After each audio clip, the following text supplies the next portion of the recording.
Okay, so here it goes. I'm in my mid-30s, married to a woman named Lauren. We've been together for over 7 years now.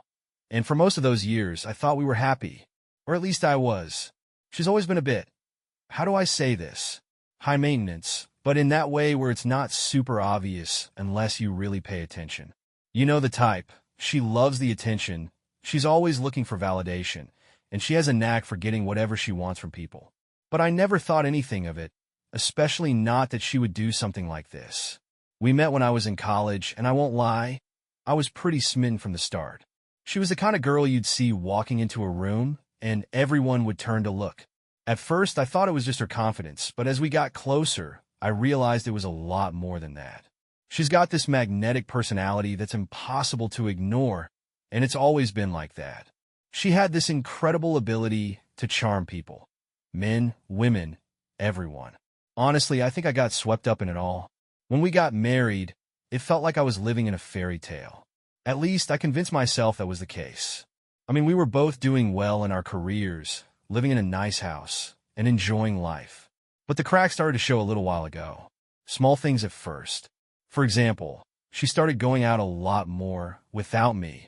She'd say it was with friends, but I noticed she was spending less time with me, and more time on her phone. I didn't think much of it. She's always been a social butterfly, right? But then, I started feeling like there was something off. One of the first signs that made me a little uneasy was when she started dressing up for these girls' nights out. Don't get me wrong, Lauren has always liked to look good, but it started to feel different. It wasn't the usual, I'm going out for dinner look. It was more like I'm going out to be noticed kind of dressing. And yeah, I know that sounds like a jealous husband thing to say, but the little voice in my head kept whispering, why does she need to look like that? Where is she really going? I try not to overthink it. I really did. But then one evening, a few months ago, I decided to surprise her. I had a nice evening planned. I'd made her favorite dinner, set up a little candlelight dinner at home. I figured I'd take the opportunity to show her how much I appreciated her. So, I was looking forward to it, and I made sure everything was perfect. But she was late. Way late. I texted her, and she told me that she was at a bar with some of her coworkers. Nothing unusual, I guess. She's always working late with her team. But then, something didn't feel right. I got this gut feeling. I'm not sure how to explain it. Maybe it was the way she kept saying, I'm really busy, I'll be home late tonight, when she usually wasn't that vague. I tried to shrug it off, but when she came home, I could smell someone else's cologne on her. I've smelled it before. It's this strong, musky scent. Not the kind she usually wears. I didn't want to jump to conclusions, so I told myself it was probably nothing.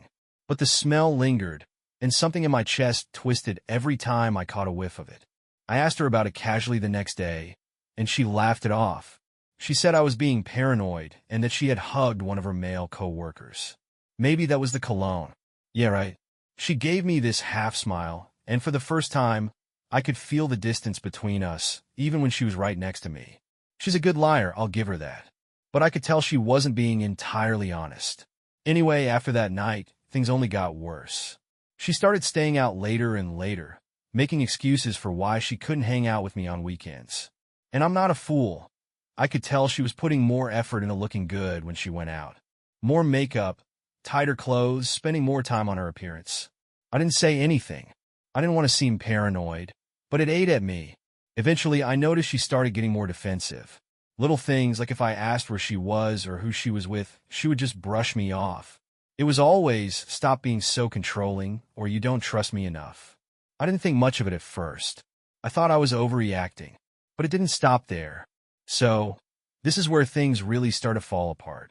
I was trying to ignore it, you know? I didn't want to be that guy who jumps to conclusions based on nothing. But everything kept adding up, and I couldn't shake the feeling that something was seriously wrong. A couple of weeks ago, I decided to do something I hadn't done in years. I went through her phone. I know. That's not something I'm proud of. But I was desperate, and honestly, I was sick of all this strange behavior. I wasn't even sure what I was looking for. I just needed to know if I was losing my mind or if something else was going on. The opportunity came one evening when she was in the shower. It wasn't like I had planned to snoop. It just happened. She had left her phone on the kitchen counter, and I looked at it for a second. Then I remembered all the weirdness lately, and that little voice in my head told me I needed to know the truth. so I picked it up. At first, I just went through her messages. Nothing too weird at first. She had a couple of group chats with friends, some work stuff, typical things. But then, I found a message that made my stomach drop. It was a text from some guy named Adam. I never heard of him before. The message was casual enough. Can't wait to see you tonight, babe. Hope you're as excited as I am. Face blowing kiss. I stared at it for what felt like forever. Babe? What the hell? She's texting some dude like that? My mind raced, but I kept reading. Lauren had replied with something flirty, and honestly, it was way more than I had expected. She wrote, I'm counting down the minutes. We'll make it worth the wait. It was clear as day now. She was having an affair, but I still didn't want to believe it. So I dug deeper. I found more messages, tons of them. There were conversations about meeting up, talking about the places they'd go, the little things they'd do. It wasn't some casual fling. She'd been seeing this guy for a while, and from the looks of it, they were pretty intimate. She sent him selfies, and I swear I saw some pictures that made my blood boil. It wasn't just emotional, it was physical. I wish I could say I was angry immediately, but honestly, I just felt numb. Everything that had felt off before suddenly made sense. The late nights, the excuses, the way she started acting distant. All of it was part of this. I kept scrolling through the messages, hoping for some kind of explanation, something that would make me feel better. But there was nothing, just more proof of her betrayal. And then, just when I thought I couldn't take any more, I found a photo. It was a picture of her and Adam, taken in a restaurant, their faces so close together I could barely stand to look at it. They were smiling, holding hands, looking like they were on some romantic date. This wasn't some one-time slip-up or mistake. This was an affair, and she had been hiding it from me for months. I felt sick, but I couldn't stop. I kept scrolling, looking for more, hoping I could find something that would make sense of it all. That's when I found the most damaging part of it. She had made plans to go away with Adam for a weekend. A weekend. They were going to some cabin in the mountains. She'd even told him, I can't wait to be alone with you, no distractions, just us. That was the moment it hit me. My wife, the woman I had trusted, loved, and shared my life with, had been sleeping with another man. She was planning trips with him. She had been lying to my face. All those times she told me she was working late or hanging out with the girls, she had been with him. My hands were shaking as I put the phone down. I felt completely blindsided. I wanted to scream, to break something, but I just stood there in shock. For a moment, I felt like I was floating outside my own body, watching everything happen from a distance. When Lauren got out of the shower, she didn't seem any different. She smiled, walked into the kitchen, and started making herself a drink like everything was normal. But I knew it wasn't. I knew the truth now, and there was no going back. I didn't confront her that night. I couldn't. I needed to think. But the next morning, I decided I wasn't going to let her get away with this. I wasn't going to let her lie anymore. So, after I discovered everything on her phone, I spent most of the night just lying there, staring at the ceiling, feeling like I was in a complete daze. I barely slept. I kept replaying everything in my mind, the signs, the messages, the pictures. How had I been so blind? How did I not see it? But most of all, I kept thinking about the betrayal. The sheer audacity of it all. I didn't want to confront her right away. Part of me was terrified of what would happen if I did. But the more I thought about it, the more I realized I couldn't let it slide. I wasn't some fool who would just sit there and pretend everything was fine. I had to face it, and I had to do it soon. So the next morning, when Lauren was in the kitchen making her usual breakfast smoothie, I walked in and just stood there, watching her for a second. She didn't notice me right away. She was humming to herself, the same way she always did when she was in a good mood. My heart was racing, and my throat was tight, but I knew this had to happen. Lauren, I said, trying to keep my voice steady, but I'm sure she could hear the shakiness underneath. She turned around and smiled. Hey, babe, what's up? She seemed completely normal, like there was nothing out of the ordinary, like she hadn't just shattered my entire world the night before. I need to talk to you, I said, my voice a little firmer now. She frowned, sensing something was off, but still trying to keep that fake cheerfulness going. Sure, what's going on? She set her blender down and walked over to the counter. I took a deep breath, my mind racing. I found something last night. I started slowly, watching her face closely. I needed to see if she'd react, if she'd show any sign of guilt. But there was nothing. She just looked at me, like she was waiting for me to say more. "Found what?" she asked, crossing her arms. I could feel the rage building up inside me, but I tried to stay calm. I didn't want to lose control. "Not yet. I went through your phone last night," I said, my eyes narrowing slightly as I met her gaze. She went still for a moment, and I could see the flash of panic in her eyes before she quickly masked it with a tight smile. "Wait, what? You went through my phone?" she asked, her voice high-pitched and defensive. "Yes, and I found everything. The messages, the pictures, the plans you made with him." I was trying to keep my voice steady, but the words were coming out faster now. "Who's Adam, Lauren? Because from what I saw, you two have been seeing each other for months." Her face immediately shifted. Her smile faded, and I saw her eyes dart around, like she was searching for an escape. For a second, I honestly thought she might deny it, but instead, she just laughed. "Are you serious right now?" she said, her voice dripping with condescension. "You went through my phone? That's really low, even for you. What the hell is wrong with you?" I clenched my fists, holding back the urge to shout at her. "What the hell is wrong with me? What the hell is wrong with you? You've been lying to me, cheating on me, and you think I'm the one with the problem?" She took a step back, putting her hands on her hips like she was already getting annoyed. "Oh my God, are you really going to make this about you? I'm the one who's been stuck in this marriage for years with someone who never listens to me. You think I'm just supposed to sit around being bored out of my mind while you're off doing whatever? I'm entitled to have a life too. You don't get to tell me what I can and can't do." I blinked, completely caught off guard by her response. "A life? You're entitled to have an affair?" I could feel my blood starting to boil. "Okay, calm down," she said, her voice suddenly turning cold and dismissive. "It wasn't just an affair. It was a mistake. I was just what?" I cut her off, barely able to contain my anger. "You were just what? You were just bored? Just looking for something more exciting? You think that's an excuse?" Lauren scoffed, flipping her hair over her shoulder like she was irritated. "You wouldn't understand. I've been putting up with you for years, doing the same boring shit every day. And you've been completely checked out. Do you even know how it feels to be ignored? To be treated like you don't even matter?" I felt like I'd been punched in the gut. "You're blaming me for this?" I asked incredulously. "You're blaming me for your decision to go behind my back and sleep with someone else?" She didn't seem at all fazed by my anger. She was so calm, so cold, as though this whole conversation was some trivial thing. "I didn't mean for it to get this far, okay? It just happened. I never planned for things to go this way.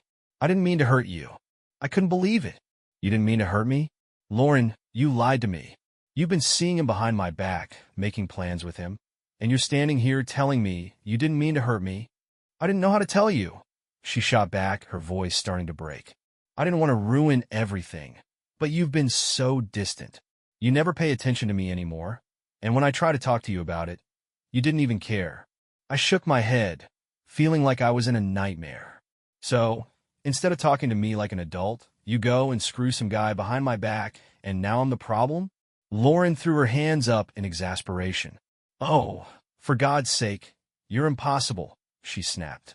"You've been acting like I'm invisible for months, and now you want to act like you're the perfect husband? You've been checked out, emotionally unavailable, and now you want to act like I'm the villain here? Get over yourself." I was seething, but I could feel a part of me breaking inside. This wasn't just anger anymore, it was pain. Deep, gut-wrenching pain. She was standing there, accusing me of being the problem, after everything she had done. I didn't know what to say anymore. The words didn't matter. I had the truth. I didn't need her lies anymore. The conversation didn't go the way I had imagined it. I thought she'd break down, apologize, show some kind of remorse, but instead, Lauren was just defensive. Cold, almost like she was justifying everything. I was left standing there, stunned by how little she seemed to care about what was happening. And the worst part? It was starting to sink in that maybe this wasn't even the first time. Maybe this was just the first time I had caught her. After she stormed off, I felt like I was in some kind of emotional freefall. My head was spinning. I kept replaying everything in my mind. All the little lies, the excuses, the hours spent waiting for her to come home when I knew she was with him. My stomach churned as I thought about all those moments I had brushed off, thinking she was just busy with work or spending time with friends. But no, she'd been seeing Adam. The worst part wasn't even the affair itself, though. It was how little she seemed to care about the damage she had done. How easily she dismissed everything I had felt in the last few months. How everything was suddenly my fault for not meeting her needs. I couldn't wrap my head around it. How could she so effortlessly turn the tables on me? I needed to get out of the house. I needed space. So, I went for a drive. I didn't have a destination in mind. I just had to move, to get away from the suffocating weight of everything that had happened in the past few hours. As I drove, the tears came. I didn't even try to stop them. I couldn't.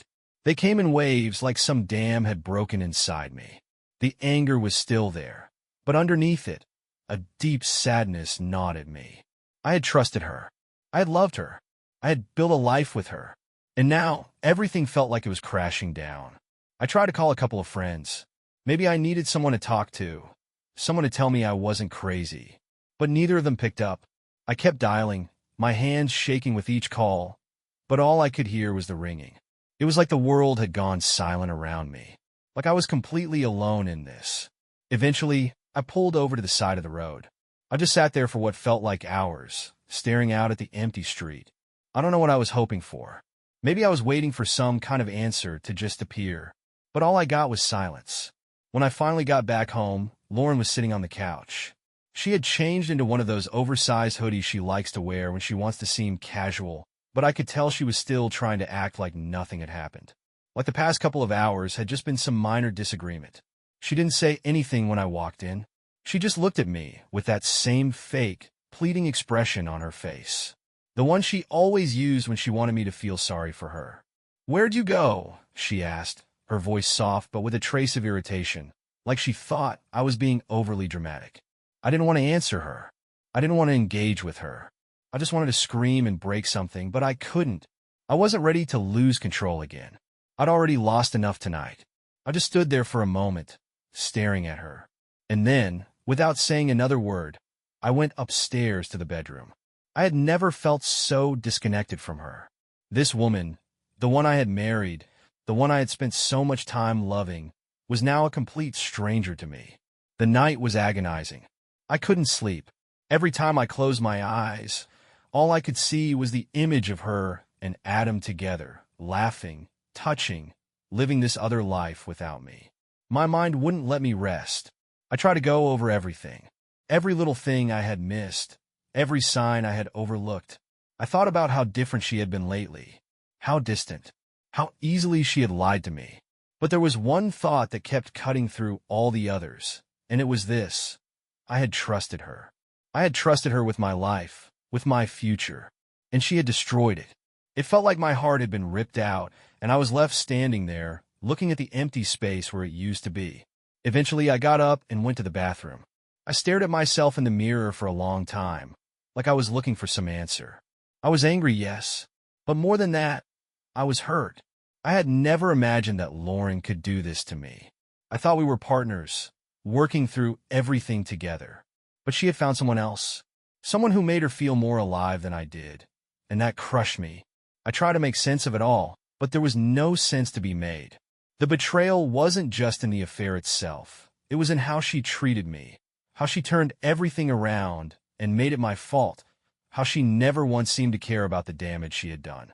I had always believed in the good in people, in her. But now I was left questioning everything. Who was this woman? What was I to her? At that point, I wasn't sure what I was supposed to do. Stay and fight for this marriage. Or just let go of everything and move on. I wanted answers, but even more than that, I wanted peace. I needed to figure out how I was going to get out of this emotional hell. The days after the confrontation felt like an endless blur. Everything in the house felt heavy, suffocating, like the air had thickened with the weight of the lies. Every time I saw Lauren, I couldn't shake the image of her with Adam. I couldn't escape the feeling that everything I thought I knew about her and our life together was a lie. She tried to act like everything was fine, like we could just go back to normal. She'd apologize, sort of, but it never felt sincere. It felt more like she was trying to avoid dealing with the consequences. She'd make excuses. I was just lonely. You weren't paying attention to me. I didn't think it would go this far. But the more she said it, the more I realized how hollow those words were. She didn't understand. She didn't get it. She didn't understand the depth of what she had done. She didn't get how much she had broken me, how deeply her betrayal had cut into the core of who I was. The worst part? I didn't even know if I could trust her anymore. Even when she said things like, "I'm sorry," all I could hear was the echo of every lie she had ever told me. How could I believe anything she said after all of this? How could I look at her the same way again? For the first time in our marriage, I felt completely alone. I couldn't talk to her, not the way I wanted to. I couldn't trust her with my feelings anymore, because every time I did, it felt like I was setting myself up for more heartbreak. She'd shift the blame, turn everything around until I was the one left feeling guilty. And I was done with that. I needed to make a decision. I had been thinking about it for days, whether I should try to work through this with her or just end it. I wasn't sure I could keep living in a marriage like this, one built on lies and broken trust. But I also wasn't sure if I could just walk away either. We had so many years together, so many memories. Was it worth throwing all of that away? I remember sitting in the living room one afternoon, staring out the window, trying to make sense of it all. Lauren had gone out for a bit, and I had a moment to think without her there, to just breathe for a second. I thought about the future. Could I see myself in a relationship with her again? Could I ever trust her? Could I ever feel loved and safe with her after everything she had done? I wasn't sure. But then I thought about myself, my own well-being. I thought about the man I used to be before all of this. The man who was confident, self-assured. The man who had dreams, hopes, and aspirations. And then I thought about the man I had become since discovering the affair. I had become someone else. Someone paranoid, constantly on edge, questioning everything around me. I had lost myself in all the pain and confusion. And in that moment, it became clear to me, I needed to take care of myself. I couldn't keep living in this toxic environment. I couldn't keep sacrificing my peace for someone who had no regard for my heart. I deserved better than that. So, I decided. I was done. When Lauren came home that evening, I knew I had to have one final conversation with her. I wasn't going to drag this out anymore. I couldn't. I had made my decision, and I wasn't going to let her talk me out of it. "Lauren," I said when she walked into the living room. She looked at me, her eyes flickering with a mix of hope and uncertainty. She still thought she could fix this, but I wasn't buying it anymore. "I've been thinking a lot about everything, and I've made my decision," I said, trying to keep my voice steady. "I can't do this anymore. I can't stay in a marriage where trust is gone, where I feel like I'm constantly questioning everything." She froze, her face dropping. She could tell by the tone of my voice that this wasn't a request for reconciliation. It was an ultimatum. "You don't mean that," she said quietly, taking a step toward me. She was trying to soften me, to pull me back in with that familiar tone. But I wasn't going to let her. "I do mean it," I replied. "I don't want to live like this anymore. I don't want to feel like I'm constantly wondering what you're hiding, or if you're lying to me. I don't want to question every word you say. I need to move on, and I need to do it for myself. For my sanity." She opened her mouth to say something, but I raised my hand, stopping her. "I don't want any more excuses. I don't want any more apologies that feel like they're just about saving yourself. I want peace, and I can't get that with you anymore." There was a long silence between us. She looked at me like she was searching for something that would make me change my mind, something that would fix this. But nothing would. She had done too much, and I had already made up my mind. "You're really going to throw everything away?" she asked, her voice breaking slightly. "I'm not throwing anything away," I replied. "I'm choosing to save myself." She didn't say anything after that. She just turned and walked away, disappearing into the bedroom. I could hear her sniffling in the other room, but I didn't go after her. I didn't comfort her. She had no right to my comfort, not after everything she had done. I spent the rest of the night alone. I couldn't sleep, but I wasn't feeling the crushing weight of the situation anymore. Instead, I felt a strange kind of relief. The decision had been made, and I was moving forward, no matter how painful it was. I was choosing myself. I wasn't going to let her define my future anymore. The days after I told Lauren I was done were strange. The house was full of a silence that felt like it was pressing in on me, like I was living in a tomb instead of a home. For the first time, it felt like the life we had built together was truly gone, and all that was left was the aftermath. Lauren didn't fight me on it, not in the way I expected. She didn't beg me to stay or promise that things would change. Instead, she seemed resigned, like she knew deep down this was inevitable. The few conversations we had in those first few days were awkward and painful. We both avoided each other as much as possible. She stayed in the bedroom most of the time, probably trying to avoid having to face the reality that her marriage was falling apart, while I spent my days figuring out what to do next. It wasn't easy. The days blurred together as I went through the motions, sorting out our finances, contacting a lawyer, and trying to figure out how I was going to rebuild my life from the wreckage of what had once been my marriage. The legal side of things was messy, and the emotional side was even messier. I wasn't sure if I felt anger, sadness, relief, or just complete numbness. Sometimes, I'd catch myself staring into space, wondering if this was really happening. Could she have really done this to me? To us? One thing that struck me, though, was how quickly the guilt crept in. I started questioning myself. Did I make the right decision? Was I too hasty? What if I was just overreacting? But every time those thoughts entered my mind, I would remind myself of the truth. She cheated on me. She betrayed my trust in a way that I couldn't come back from. And no amount of guilt would change that. My friends, when they finally returned my calls, were supportive, though. They were surprised, of course. No one had seen this coming. Everyone had thought Lauren and I were solid. But the truth was we hadn't been. We had been living separate lives for a long time, and I just hadn't realized how far apart we had drifted until it was too late. The weeks following were a blur of practical things. Moving out of the house wasn't as bad as I thought it would be. Lauren had already started making arrangements to stay with some friends, which felt like a small victory, honestly. It wasn't easy, but I packed up my things and moved into a small apartment. It felt strange at first, lonely too, but also oddly freeing. For the first time in months, I could breathe without wondering what Lauren was doing, or who she was texting, or if she was lying to me again. The divorce itself went smoothly. We didn't fight much over the big things. She didn't try to take more than what was fair, and I didn't ask for much either. The only thing I really cared about was getting out, getting away from her, and starting over. The emotional part of the divorce was harder, of course. I spent a lot of time staring at the walls, thinking about the life we had once shared. But I also spent a lot of time looking forward. I had to. I had to remind myself that this wasn't the end. This was just a painful chapter in my life, but there was more to come. Months later, I would find myself sitting in a new place, the weight of everything beginning to lift. It wasn't easy, but it was necessary. I had learned so much in the process, most of all about what I wanted and deserved. I had let myself go through this cycle of self-doubt and guilt. But in the end, I realized that I was better off without her. I knew I would never be the same after all this. I would never look at relationships the same way, and I would never trust as easily as I once did. But I was learning to find peace again, little by little.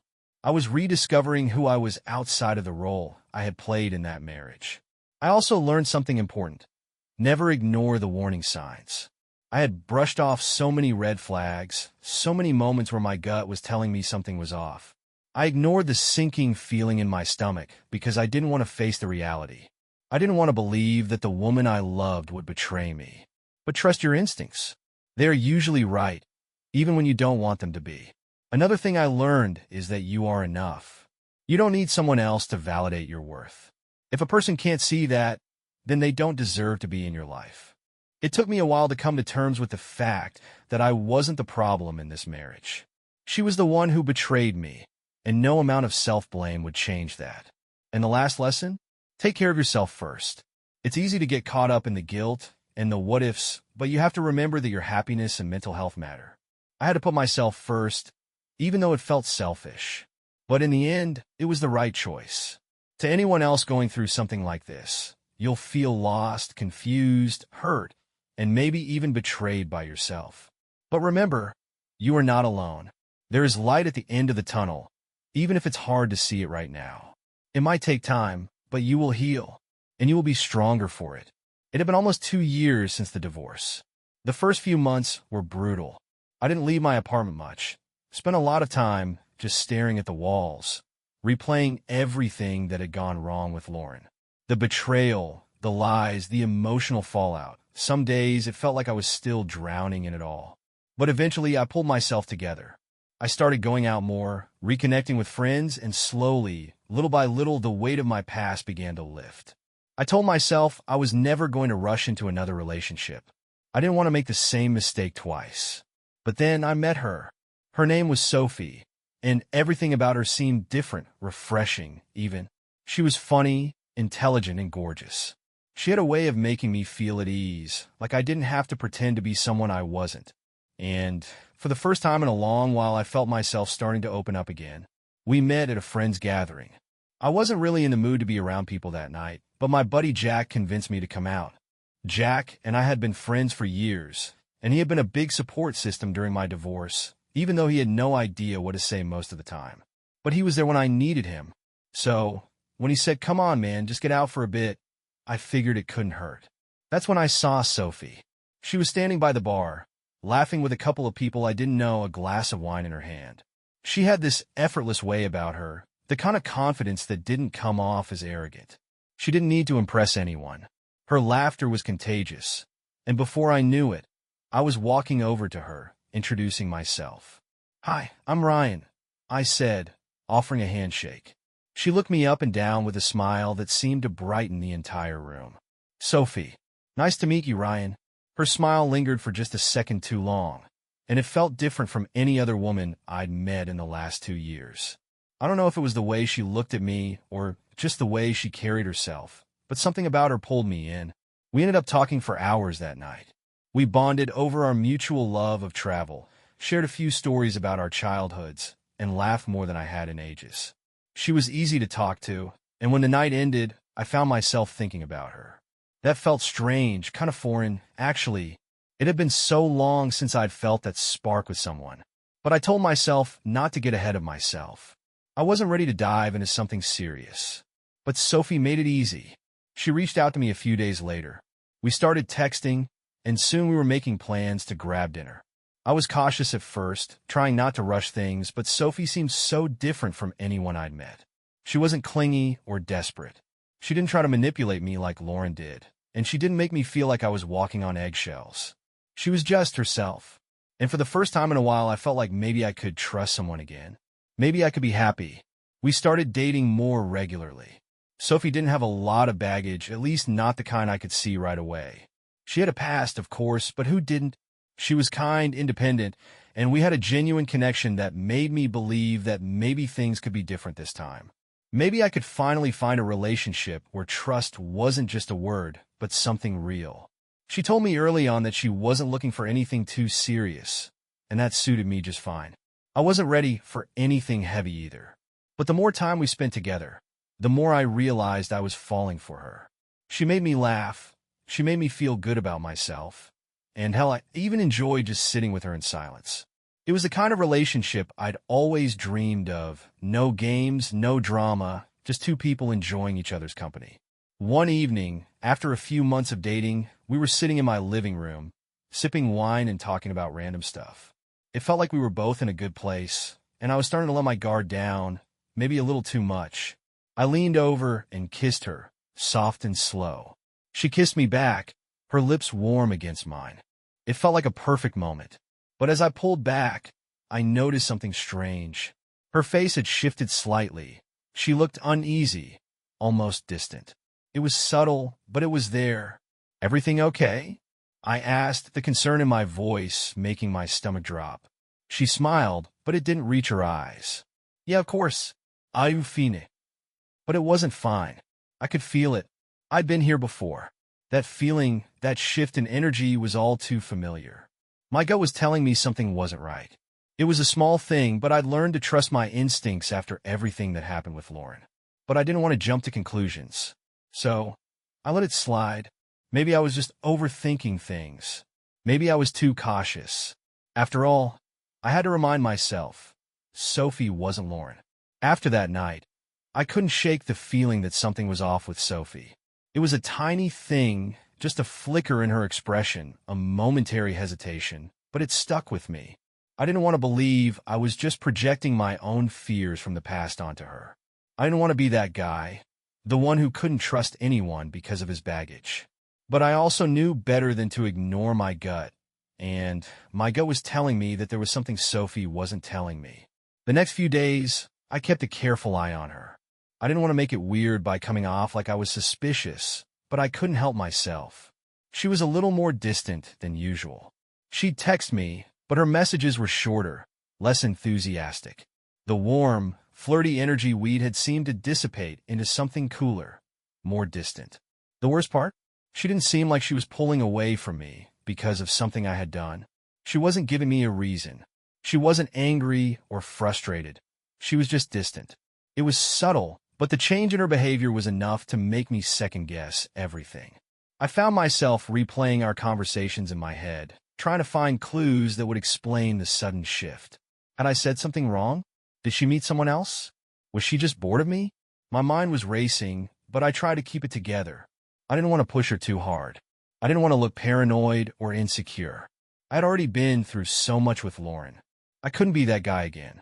But then, things started getting weirder. It was the little things at first.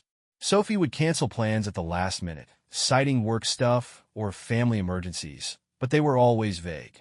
She'd act like nothing was wrong when I asked her if everything was okay, but then she'd act off again, almost like she was hiding something.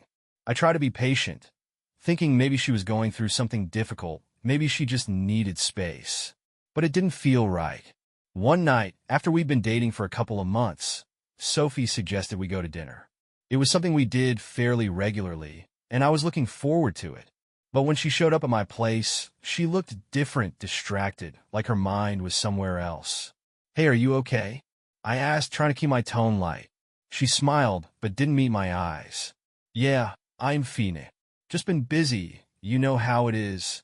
"Yeah, I get it," I said, though I didn't. There was something in her voice, something that didn't sit right with me. But I let it go for the moment. Dinner was awkward.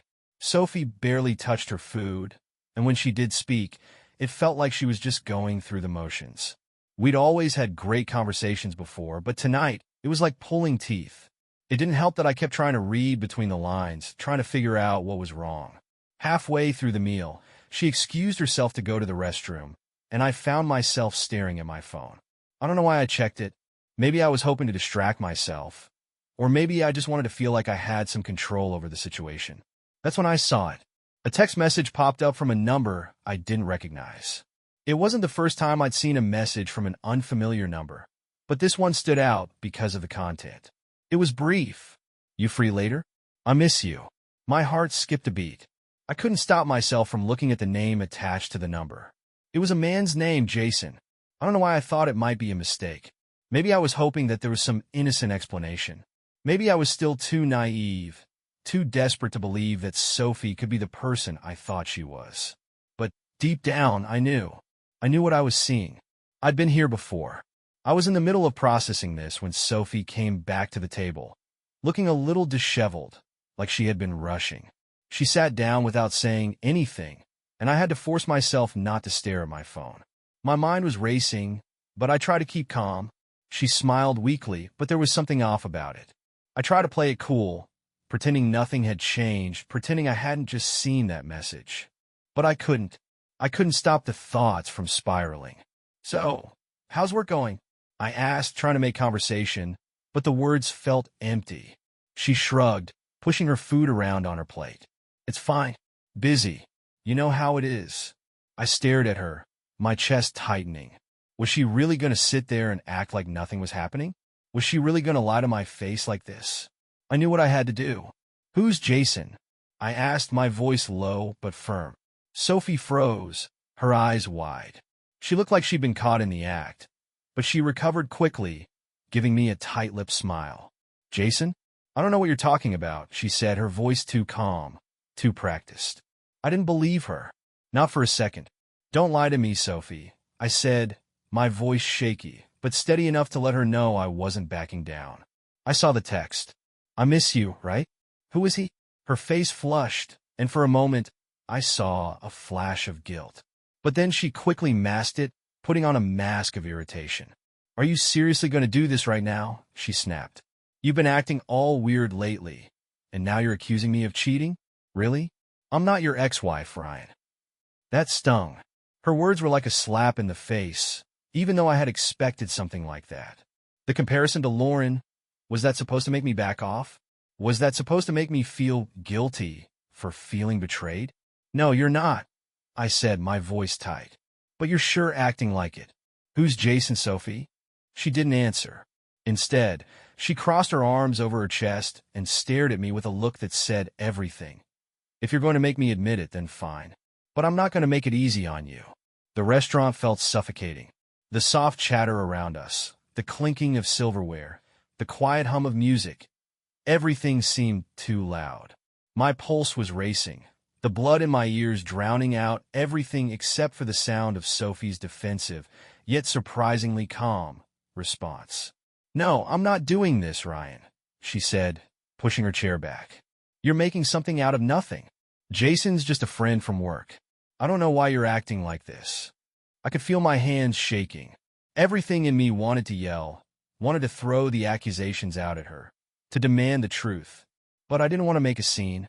I didn't want to give her the satisfaction of watching me lose control, like I was some insecure fool. Instead, I took a deep breath. So, this friend just texts you to say he misses you? That's normal, right? Sophie rolled her eyes, clearly annoyed now. Why are you making such a big deal out of this? I told you it's nothing. Jason's harmless. We've been friends for ages. If you don't trust me, that's on you. I clenched my jaw. She was gaslighting me, trying to make me feel like I was the problem. This was exactly the kind of behavior I had dealt with before, only with more subtlety. She was deflecting, avoiding the issue by flipping it back on me. You don't think I've learned anything from my last relationship? I said, my voice quieter now, but edged with frustration. I know what's going on here, Sophie. You can't just ignore it. Who is he really? Her eyes narrowed, her lips curling into a sneer. You're ridiculous. I can't believe you're accusing me of this. Just because I'm friends with someone you don't know? You're really going to throw everything away over this? Over nothing? I could feel the anger building inside me, but I stayed calm. The anger wasn't just about the message. It was about how she was treating me. How she was making me feel crazy for asking questions, for trying to understand what was really happening. How she was making me feel like I didn't have the right to know the truth. You're not even answering my questions, Sophie, I said, trying to keep my voice steady. Why didn't you just tell me who Jason was when you saw the message? Why hide it? I didn't hide anything, she said, her voice suddenly sharp. You're paranoid, Ryan. You're acting like a crazy ex. If you're so insecure, maybe we shouldn't even be together. She stood up abruptly, knocking over her wine glass in the process. Red wine splashed onto the table, and a few drops hit her dress, but she didn't seem to care. Are you serious right now? I said, my voice rising despite myself. You're going to make me out to be the villain? You're the one who's lying, and you're still playing the victim. Maybe I should just go, she said, already reaching for her purse, her tone now cold and dismissive. I don't have to take this. I watched her walk out of the restaurant without a second glance, and for a moment, I just sat there in disbelief. The conversation had ended, but nothing was resolved. In fact, it only felt worse. I knew in my gut that she was hiding something, maybe more than just that text message. But Sophie had expertly turned the tables on me. I was left sitting there, feeling like I was the one who had done something wrong, like I was the one who couldn't trust. But the truth gnawed at me. I wasn't crazy. My instincts hadn't been wrong with Lauren, and they weren't wrong now. Something was happening behind the scenes, and Sophie was hiding it from me. The next few days were tense. Sophie didn't text or call. I thought about reaching out, but something told me it wouldn't be worth it. I had already asked for the truth, and she had lied to my face. I wasn't going to beg her to explain herself, but the silence didn't sit right with me. It felt like a final straw had been crossed. Then the bombshell hit. It was a Saturday afternoon when I got the call from Jack. He had been my best friend for years, and though he'd been there for me when everything fell apart with Lauren, I hadn't spoken to him much lately. He was always busy, and I'd been too caught up in my own head to reach out. But when his name flashed on my phone, I picked up without hesitation. Hey man, what's up? I asked, trying to sound casual, though my stomach was tight. Ryan, listen, I need to tell you something. Jack said, his voice serious. I felt a chill run through me. What is it? I don't want to be the one to break this to you. But Sophie, she's been seeing someone else. I felt the blood drain from my face. What? What are you talking about? Jack sighed. Look, man, I didn't want to get involved, but I thought you should know. I didn't know how to bring it up, but I saw Sophie with Jason. Not just texting him, but with him. They were together at a bar 2 days ago.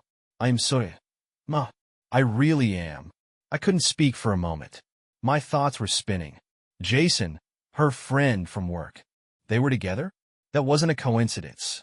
That was more than just a friendly drink. It was clear now. Sophie had been lying to me. She'd been hiding something, probably from the start. But why? I tried to process everything, but it felt like I was suffocating. After everything with Lauren, after all the pain and betrayal, I thought I had finally found someone who understood me, someone I could trust. And now this again. How had I let this happen? I felt a rage building in me, a sense of betrayal that mirrored what I had gone through with Lauren, but this time it hurt even more. The disappointment, the disbelief, it was crushing. How could Sophie, someone I thought was different, do this to me? I'll call you back, Jack, I said, my voice hoarse. I just need some time. I hung up and stared at my phone for a moment. I wasn't sure what to do next. Part of me wanted to storm over to Sophie's apartment, demand answers, and make her admit everything. But I knew that wouldn't solve anything. I couldn't force the truth out of her. I had been here before, and I knew one thing for sure. I wasn't going to let this happen again. I spent the next few hours pacing around my apartment, my mind in overdrive. I couldn't sit still. I kept replaying everything in my head. Every text, every interaction with Sophie. Trying to make sense of it all. But nothing added up. Jack's words kept echoing in my mind. Sophie has been seeing someone else. It wasn't just the cheating that hurt. It was the deceit, the lies. The way she had looked me in the eyes, smiled, and told me everything was fine, when all along, she had been hiding another relationship, another life. And it wasn't just with any guy. It was Jason, the same guy she claimed was just a friend. What had she told me? That I was paranoid? That I was crazy? The hypocrisy was suffocating. I couldn't stop myself from thinking about it. I had to confront her. I couldn't let this go, not again. Not after everything I'd already been through. But at the same time, I didn't even know what I would say to her. What could I possibly say that would make this any better? I couldn't just ask her about Jason and get some reasonable explanation. She had already proven that she would lie through her teeth. I grabbed my keys and made my way out the door. My hands were clammy, but I couldn't stand the silence any longer. I had to know the truth. I had to confront her. Sophie's apartment was about a 20-minute drive from mine. By the time I pulled up to her building, I was a mess, angry, hurt, confused, and I still hadn't figured out what the hell I was going to say. I had to see her, though. I needed closure, whether it was the kind I wanted or not. I parked in the lot and stood outside for a few minutes, staring up at her building. My heart was racing. I thought about calling her first, but then I realized I didn't want to give her the chance to lie again. I didn't want to let her control the narrative. This time, I was going to take charge. I walked inside the building, heading for her door. When I reached it, I hesitated. The last time I'd been here, it had felt like home. Sophie had made me feel like I was part of her world. I had felt safe here. Now, standing at her door, I didn't know what I would find. I knocked. The sound felt too loud, too final. It took a few moments before I heard footsteps inside, and then the door swung open. Sophie was standing there, looking shocked and a little disoriented. She wasn't expecting me. Her hair was messy, and she was dressed in sweatpants and a hoodie. The fact that she was still wearing those clothes at 5 o'clock in the evening made me feel like something was off. Sophie was always put together, always conscious of her appearance, so the way she looked right now felt wrong. "Ryan, what are you doing here?" she asked, her voice soft, almost too soft. I could feel the rage bubbling up inside me, but I forced it down. I wasn't going to scream. I wasn't going to make a scene. "I need to talk to you," I said, trying to keep my voice steady, though it was shaking with the weight of everything I had to say. Her eyes flicked to the side, avoiding mine. "Now, can't this wait?" I stepped into the apartment without waiting for an invitation. Sophie didn't protest. She just stood there, arms crossed, watching me with an unreadable expression. "No, it can't wait," I said, turning to face her. "I know about Jason." Sophie's face froze. She didn't try to deny it immediately, but I saw the moment she realized there was no way out of this. She swallowed, and her shoulders tensed. "How did you?" she started, but I cut her off. "It doesn't matter how I found out. What matters is that I know you've been lying to me, Sophie," I said, my voice sharp. "You've been seeing him, haven't you? You've been cheating on me with Jason." For a moment, she said nothing. She just stared at me, her lips trembling slightly. I could see the gears turning in her head, but for the first time, I wasn't going to let her twist things. I wasn't going to let her turn this on me like she had done before. "Sophie, I deserve the truth. I need the truth. No more lies. I'm done with that." She finally looked up at me, and for a second, there was a flash of guilt in her eyes. Then, like a switch had flipped, her expression hardened. She crossed her arms tighter over her chest and shook her head. "You don't understand, Ryan," she said, her voice low, almost pitying. "You never do. It's not as simple as you think." "Then make it simple for me," I said, taking a step toward her. "Explain it to me. Tell me why you've been sneaking around, why you've been seeing Jason behind my back." "I'm listening." She bit her lip, eyes flickering around the room, clearly avoiding my gaze. "I didn't mean for it to happen," she said, her voice cracking, "but I wasn't buying it. I never wanted to hurt you. But I've been feeling suffocated. And Jason and we connected in a way you and I didn't anymore." I recoiled, the sting of her words hitting me like a slap. "So, you think it's my fault? That I wasn't enough for you? Is that what you're saying?" Sophie sighed, rubbing her temples. "No, that's not what I'm saying. I don't know what I'm saying. I didn't know how to end things with you. I didn't know how to tell you that it wasn't working. And then Jason was there. He listened. He made me feel wanted." Her confession sent a chill down my spine. It was the same excuse I'd heard from women before, the same words Lauren had said to me. I wasn't enough. "You're unbelievable," I said, shaking my head. "You can't even own up to it. You can't even admit that you were cheating. You're just making excuses." She flinched, but it didn't seem to register. Her eyes were still cold. "Ryan, I don't want to do this right now. Please, just leave." I stared at her for a long moment, the anger slowly shifting into something colder, something worse. Disappointment, betrayal, regret. "I don't think I can do this anymore," I said, my voice steady now. "I can't keep doing this. I can't keep pretending everything's fine when it's not." Without another word, I turned and walked out the door. The drive back to my apartment felt like the longest one of my life. Every turn, every stoplight seemed to drag on forever, and I couldn't shake the image of Sophie standing in the doorway, cold and detached, as I walked away. The hurt was raw, deeper than I had anticipated. I had told myself I was prepared for this kind of thing. Not again, not so soon, but here I was reliving the same nightmare. When I got home, I threw my keys on the kitchen counter and collapsed on the couch, still wearing the same clothes from the confrontation. The anger I had felt at Sophie seemed to burn out quickly, leaving me with an overwhelming numbness. I didn't want to talk to anyone. I didn't want to think about anything. I just wanted the world to stop for a minute so I could breathe. The apartment felt empty, suffocating. I had grown used to the space being shared with someone, Sophie, with her laughter and her presence. But now, it felt like a prison, each wall closing in on me. The silence was deafening. Even the sound of the refrigerator humming was a reminder that I was completely alone. It had all felt like a lie, like a game I had been tricked into playing. I reached for my phone. There was a message from Jack. He must have known something was wrong. I hadn't spoken to him since I left Sophie's place, and I could feel the concern through the screen even before I opened the message. "Jack, man, I'm really sorry about all this. I know you've been through hell, and I hate seeing you go through it again. If you need anything, I'm here for you always." I stared at the message for a while, unsure how to respond. Jack was the only person who had really been there for me over the past few months. The only one who seemed to understand the depth of what I was going through. But there was something inside me that wanted to avoid everyone. I wasn't ready to talk about it. Not yet. Not until I figured out how I felt about it. I typed out a quick reply, keeping it vague.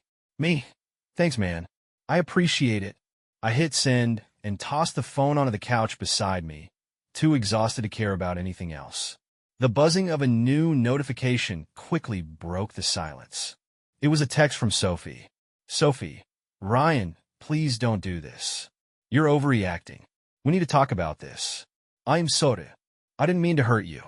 I stared at the message, feeling my blood begin to boil again. How dare she try to play the victim now? How dare she act like her betrayal was just a misunderstanding? But I didn't respond. I couldn't. Not yet. I knew exactly what she was doing, trying to manipulate the situation to make me feel guilty for not trusting her, for confronting her. She was twisting it all around, and I wasn't going to let her do that to me. Instead, I picked up the remote, turning on the TV, though I wasn't really watching it. My mind kept racing, and no matter how much I tried to distract myself, the thoughts kept coming back. What had I missed? Why had I been so blind? How did I let this happen again? The questions were relentless. They tore at me, picking at every insecurity I had. I couldn't help but wonder if there was something wrong with me. If I was the problem. I tried to shake off the thought, but it lingered. It clung to me like a heavy weight, pulling me down, making my chest feel tight. I ended up sitting there for hours, staring at the TV, not even processing anything on the screen. I couldn't move, couldn't think straight. Every time I closed my eyes, I saw Sophie's face. I saw the way she had looked at me, almost pityingly, as I confronted her. I felt like an idiot for trusting her, for believing that she could be different. And now I was back to square one. Another failed relationship, another broken promise. But this time it felt worse. It wasn't just that she had cheated. It was that she had played me.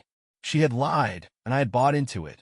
I had let myself hope, let myself believe that I was worthy of love. And now, once again, I was left questioning everything I thought I knew. At some point, I managed to drag myself off the couch and stumble to the bathroom. My reflection in the mirror looked unfamiliar. My face was pale, my eyes red from holding back tears. I barely recognized myself. I ran my hands through my hair, trying to steady my breathing. I hated this feeling. I hated how small it made me feel. How helpless. But I couldn't stay like this. I couldn't let Sophie's betrayal destroy me. I had to get past this. I had to move on, even if I didn't know how. I grabbed my phone again and opened Sophie's message, typing a response that felt like it took all the strength I had left. Me, we're done. I don't need any more lies from you. I don't want to talk right now. I hit send, not expecting her to reply, but knowing it would give me some closure, even if only for tonight. I felt a little bit lighter after sending it, but there was still an ache deep in my chest. I threw my phone onto the bed and walked into the kitchen, where I grabbed a bottle of whiskey from the cabinet. I didn't feel like drinking, but I needed something to numb the pain, if only for a little while. I poured myself a glass, then another, until the alcohol started to dull the sharp edges of the reality I was facing. It didn't take the pain away, but it gave me some space from it. I was exhausted, mentally, emotionally, and I knew this wasn't going to be easy. But one thing was clear to me. I couldn't keep doing this. I couldn't keep letting myself be fooled by the same lies. I had to be stronger than this. As the night wore on, the weight of what had happened settled in. I wasn't sure what the future held, but I knew I couldn't let Sophie's betrayal define me. I wouldn't let it destroy me. The following days felt like a blur. My life had turned into a cycle of numbness, punctuated by brief moments of anger and confusion. I stayed away from Sophie's messages, ignoring the constant pinging of my phone, and focusing on anything that would keep my mind distracted. It was too painful to confront the situation head-on, but I knew I couldn't keep avoiding it forever. I went back to work the next day, though I wasn't really there. My mind kept drifting back to everything that had happened. To Sophie, to Jason, to the lies. I didn't even know if I was still angry or just hurt.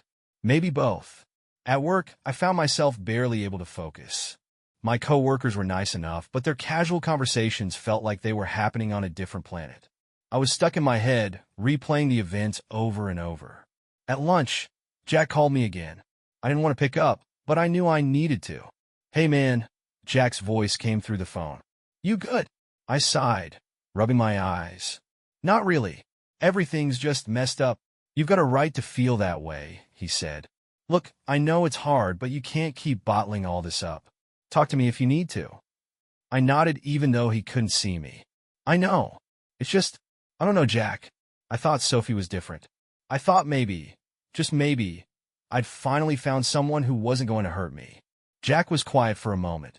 Ryan, I'm sorry, man, but you need to understand something. You're not the one who screwed this up. She did. Not you. The words didn't help as much as I hoped, but they were a start. I wasn't to blame. Sophie had made her choices. I don't know how to fix this, I said. I don't know how to get past it. You don't have to fix it right now, Jack said. One step at a time. I'm here for you. Whenever you're ready, we'll figure it out. Thanks, man, I said, feeling a little lighter. The conversation with Jack gave me a small sense of peace. For the first time in days, I felt like I wasn't completely alone in this. I spent the rest of the day trying to keep busy, pushing through the constant stream of memories of Sophie. But by the time I got home, I was mentally exhausted. My apartment still felt too quiet, but at least it was mine.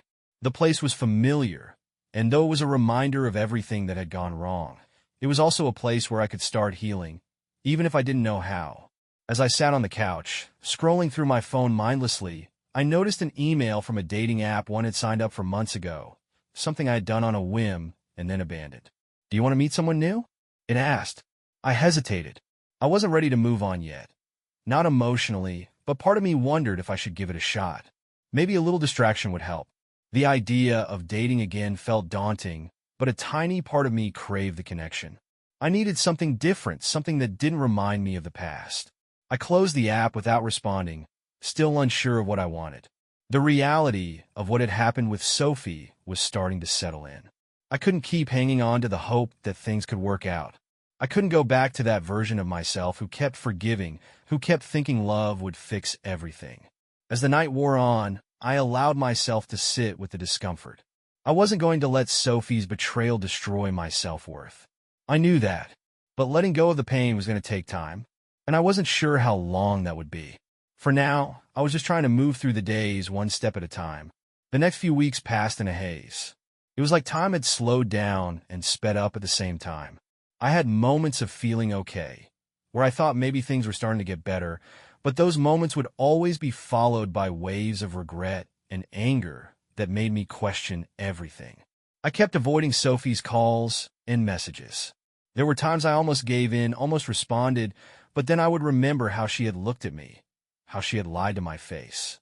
She was still trying to justify everything, still trying to play the victim, but I wasn't interested in hearing it. I'd spent too much of my life trying to understand people who didn't deserve that understanding, trying to fix broken things that couldn't be fixed. But I wasn't going to do that again. Not with Sophie. I spent my weekends working on my place, trying to make it feel like home again. I threw out things that reminded me of her favorite coffee mug, the blankets we used to curl up with on lazy Sunday afternoons. There was a catharsis in it, though it didn't take away the sting. It didn't erase the fact that I had trusted someone who had betrayed me.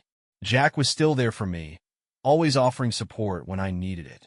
He'd come over a few times to hang out, have a beer, and talk about everything or nothing. I could tell he was worried about me, though. He was trying to keep me from spiraling. He kept telling me that I needed to take care of myself, that I needed to think about moving forward. But I wasn't ready. I wasn't ready to let go of the past, even though I knew I had to. One day, about a month after I confronted Sophie, I was sitting on the couch, flipping through old photos on my phone when a familiar name popped up in my notifications. It was Sophie again. She had sent me a message. Sophie, Ryan, please. I've been thinking about everything. I want to fix things. I made a huge mistake, and I'm sorry. Can we please talk? I stared at the message for what felt like an eternity. Part of me wanted to respond, to hear her out, to see if there was any chance of reconciliation. I thought about all the good moments we'd had, the dreams we had shared. But the reality of what had happened flooded back into my mind, and it felt like a slap to the face. I remembered the way she had looked at me when I confronted her, the defensiveness, the coldness. I remembered how she had twisted everything to make it seem like my fault. And I realized, as painful as it was, there was no going back. I couldn't forgive her. Not yet, maybe not ever. I put my phone down and leaned back into the couch, closing my eyes. I couldn't keep allowing myself to fall into this cycle. I couldn't let her manipulate me again. I had to accept that I was better off without her. That night, I sat in front of my computer and revisited the dating app. I had been avoiding it for weeks, but now it didn't seem so daunting. I created a new profile, just to see what was out there. I wasn't ready for a relationship. Not really, but I figured that it would help me move forward in some way. I needed to open myself up to the possibility of something new. Not that I was going to rush into anything. I wasn't stupid, but maybe meeting new people would help me heal. As the days went by, I slowly started to get back into my routine. I was still a little disconnected from everyone around me. My work wasn't suffering, but I wasn't fully engaged either. Every now and then, I'd hear a song or see something that reminded me of Sophie, and a sharp pang would hit me. But I wasn't going to let it control me anymore. I couldn't afford to stay stuck in the past. On the weekends, I started picking up old hobbies, things I had neglected during my relationship. I went to the gym more regularly, and I started cooking again. I took a cooking class, something I had always wanted to do, but never had the time for. The joy of learning something new, of taking care of myself again, was refreshing. I started feeling like I was regaining a piece of myself I had forgotten. But still, I couldn't shake the nagging feeling of emptiness. It wasn't just about Sophie. It was the emptiness of the life I had envisioned with her. The future we had talked about, the plans we had made, all of it had been erased in an instant. And while I was trying to rebuild my life, I couldn't deny that something was still missing. Jack kept encouraging me to get out and meet new people. He even tried setting me up with some of his friends, but I wasn't ready. Not yet. I still wasn't sure I was emotionally capable of opening up to someone else. It felt like I was putting on a mask just to get through the motions. I try not to think too much about Sophie. I try not to think about the past. But it was harder than I thought. It wasn't until one evening, when I was sitting in the local park, that I finally let myself feel it. I let myself feel the sadness. I let myself grieve the relationship I had lost. The one I thought was real. The one I thought would last. It wasn't easy, but it felt like a necessary step. I had to let go of the fantasy of what I wanted so I could focus on what was real. And maybe, just maybe, in time I would find something better. It had been a few months since I confronted Sophie, and things had started to settle down. The overwhelming pain was still there, but it wasn't as sharp as it once was. I had learned to live with it. At least I thought I had. My life wasn't perfect, but it was mine again. I wasn't looking for anyone, but at the same time, I wasn't entirely closed off to the idea of meeting someone new. I had started going out more, trying to engage with the world around me, even if I wasn't fully ready to dive back into the dating scene. I had some friends I'd hung out with on weekends, and I'd even gone on a few casual dates here and there. Nothing serious. I wasn't in the headspace for anything serious. But one particular evening, everything changed. I was sitting in my favorite bar, nursing a beer and scrolling through my phone when I noticed her. She was standing by the bar, scanning the room. Tall, dark hair, with a smile that immediately caught my attention. Something about her made me pause. It wasn't just her beauty. It was the way she carried herself, confident but relaxed. For the first time in a while, I felt that familiar tug of curiosity. My heart rate quickened, but I pushed the feeling aside. I wasn't ready for this. I wasn't looking for anything. But there she was, just standing there, and it was impossible to ignore. I didn't want to stare, but I couldn't help it. The pull was magnetic. Eventually, she looked up and caught my eye. I quickly averted my gaze, feeling my cheeks flush. Smooth, Ryan, I thought to myself. But to my surprise, she smiled at me, a friendly, inviting smile, and then took a few steps in my direction.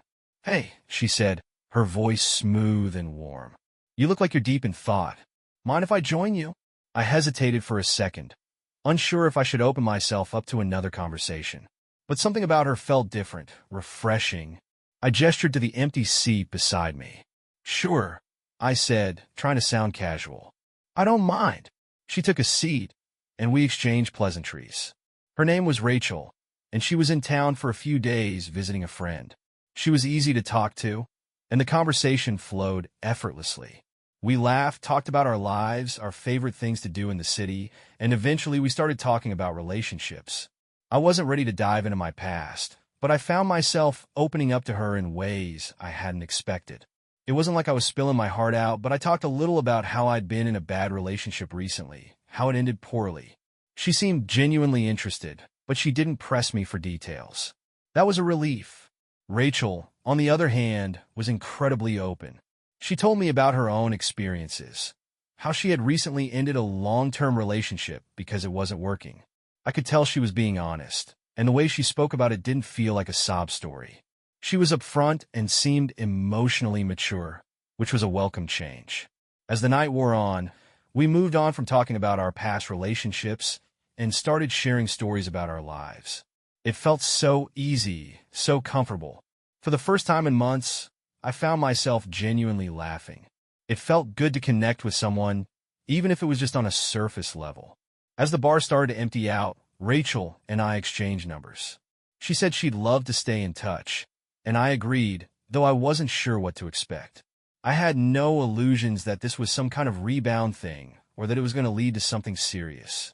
I wasn't in that place, but it felt nice to talk to someone who wasn't wrapped up in my past.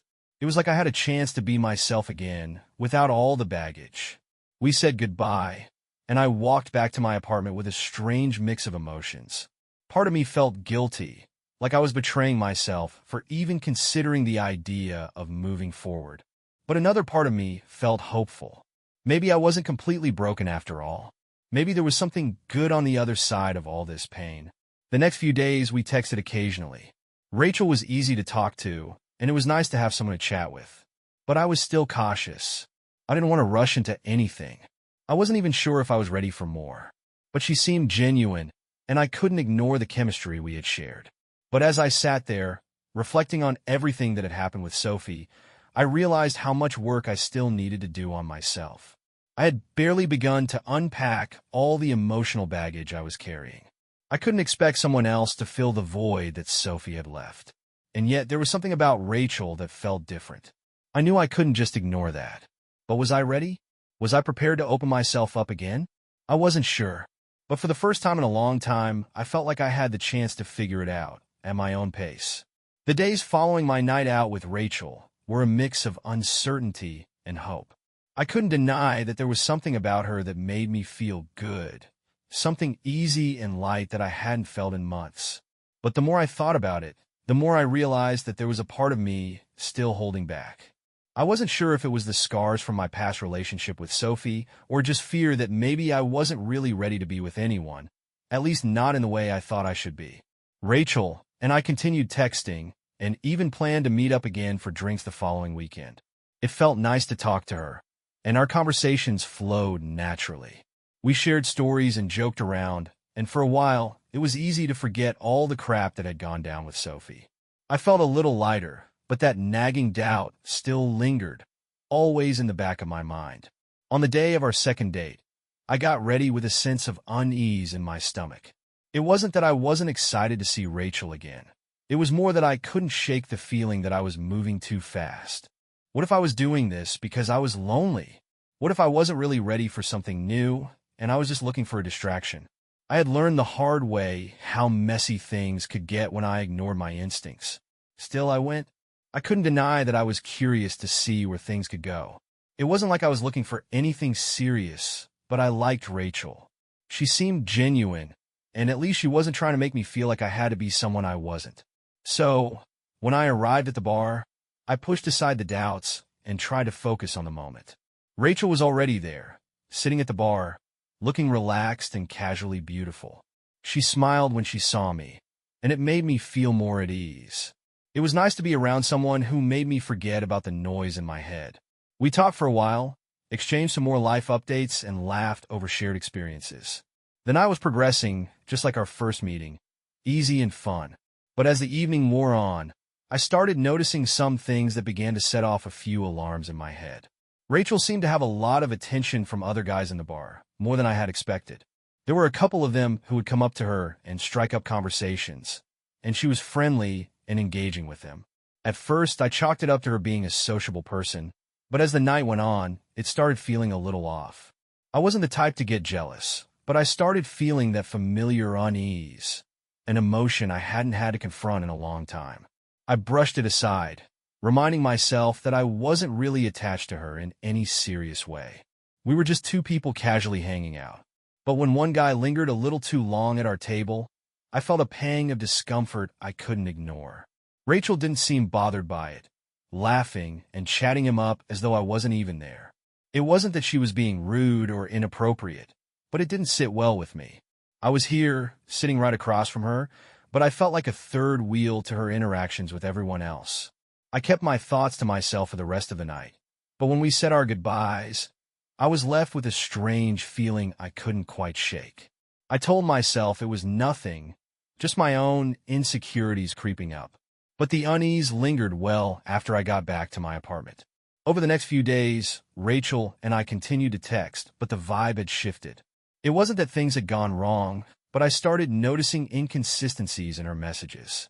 One minute, she was sending sweet texts, the next, she was a little distant. The changes were subtle, but they were enough to make me feel like something was off. I found myself second-guessing everything she said. Was she just busy? Was she losing interest? Or was I overthinking everything? I tried to stay grounded, but I couldn't help myself. After all the lies I'd experienced with Sophie, I couldn't ignore that gnawing feeling that something was amiss. It was a familiar feeling, one that I had tried so hard to avoid. I didn't want to turn into someone who overanalyzed everything, but I couldn't shake the sense of déjà vu. A few days later, I finally asked Rachel if she was seeing anyone else. It wasn't a question I had planned to ask, but the doubt had been eating at me. She'd been so warm and friendly with everyone at the bar, and her behavior had shifted just enough to make me feel like I was losing my grip. Rachel seemed taken aback by the question, but quickly assured me that there was no one else. She said she was enjoying getting to know me and didn't want anything to complicate things. But there was something about the way she said it that made me feel like I wasn't getting the whole truth. It didn't sit right. I let it go, telling myself that maybe I was just being paranoid. But deep down, I knew I couldn't ignore the signs. A few days after that conversation, Rachel canceled our next planned date. She said she had some personal things going on, but she promised we'd reschedule. I didn't press her, but the feeling in my gut grew stronger. I couldn't help but think about how things had gone with Sophie, how she had canceled plans, made excuses, and distanced herself before everything unraveled. It wasn't that I wanted to be the kind of guy who assumed the worst, but the more I thought about it, the more the pattern seemed too familiar. I didn't want to end up heartbroken again, especially not when I had just started to feel like I was finding myself again.